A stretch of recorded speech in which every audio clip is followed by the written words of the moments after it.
मृदु साधक, उत्साह नहीं है भगवत प्राप्ति का। भगवत प्राप्ति का उत्साह हो, कुछ भी कर सकता है भगवत प्राप्ति के लिए। वो भगवत प्राप्ति के लिए इतना उतावला उत्साहित होता है, कुछ भी कर सकता है भगवत प्राप्ति के लिए। लेकिन मृदु साधक उसे कहते हैं जिसका उत्साह ही नहीं भगवत प्राप्ति के लिए। और गुरु दोषी है, गुरु में दोष दर्शन करता है।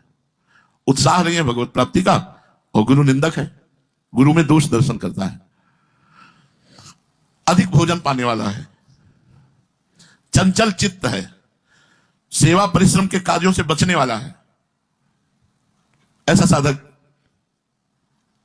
यदि 12 वर्ष तक किसी अच्छे संत का आश्रय ले और उनके अनुसार साधना करे तो उसमें उत्तम उत्साह आ सकता है। मृदु साधक उत्तम उत्साह आ सकता है। अच्छे साधक का 12 वर्ष तक संग करे, मतलब 12 वर्ष संग का मतलब 12 वर्ष तक उनकी आज्ञा के अनुसार साधना करे। मध्य साधक जो पुण्याभिलाषी है, पुण्य के कार्य करने में ज्यादा उत्साह रखता है, यह उत्तम साधक का लक्षण नहीं है। हमारे लिए पुण्य भी बाधक है। हम पुण्य नहीं करते, हम सेवा करते हैं, साधु सेवा करते हैं, समाज सेवा करते हैं। अगर हम पवित्र तीर्थों का सेवन करते हैं तो शास्त्र आज्ञा का पालन करते हैं, पुण्य के लिए नहीं, पुण्य के लिए कुछ नहीं करते। वो पुण्य के लिए करता है, दान पुण्य पर उत्साह रहता है। आज अक्षय तृतीया, आज सबको शरबत पिलाया जाए, आज सबको ये किया जाए, वो पुण्य होगा। पुण्य, जो साधक पुण्य पर बुद्धि लगता है और गुरु में पूर्ण श्रद्धा है, किसी भी कार्य को पूरा करने की रुचि नहीं है, वो मध्य साधक है। यह भी बात है, जो कार्य करे उसे सम्यक पूरा करने की चेष्टा करे। अगर हम झाड़ू लगा रहे हैं तो पूरी उसमें नहीं, थोड़ा जो भी कार्य कर रहे हैं पूरा करने का, सम्यक बहुत अच्छी तरह से। पात्र मार्जन कर रहे हैं तो पूरा बिल्कुल ठीक पात्र मार्जन करके, पोंछ करके, मतलब पूरा जो भी कार्य करे उसे पूरा। इस साधक को अगर 9 वर्ष तक सिद्ध महापुरुष, किसी भगवत प्राप्त महापुरुष का संग मिल जाए तो 9 वर्ष में भगवत प्राप्ति कर लेगा। और अधिमात्र साधक स्थिर बुद्धि, प्रभु में स्थिर बुद्धि, क्षमावान, कोई कितना भी उसे गाली दे, निंदा करे, सब पर क्षमा। रात दिन गुरु सेवा परायण।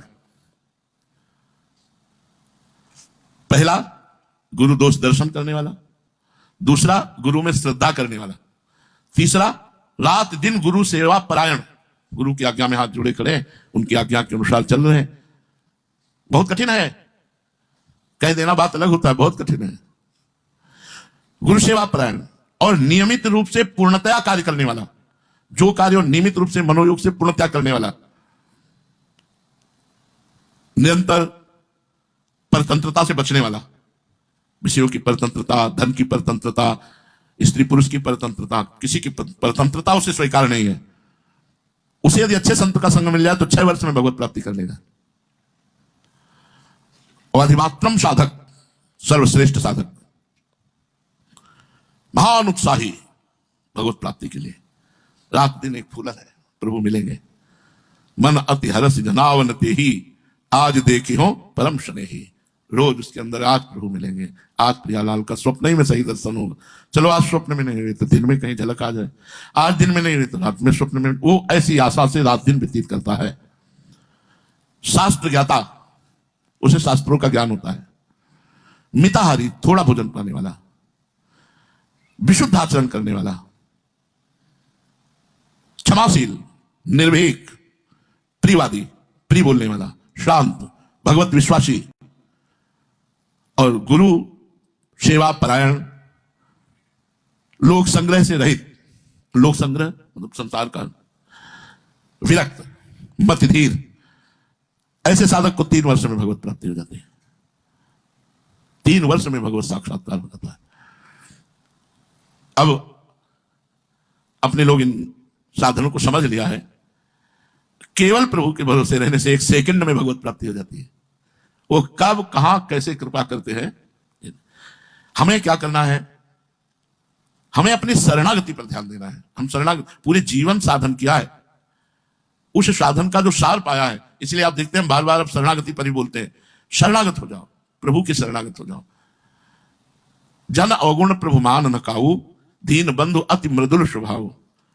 अपने शरणागत के अवगुणों पर भगवान ध्यान नहीं देते और उसे भगवत प्राप्ति कराते हैं।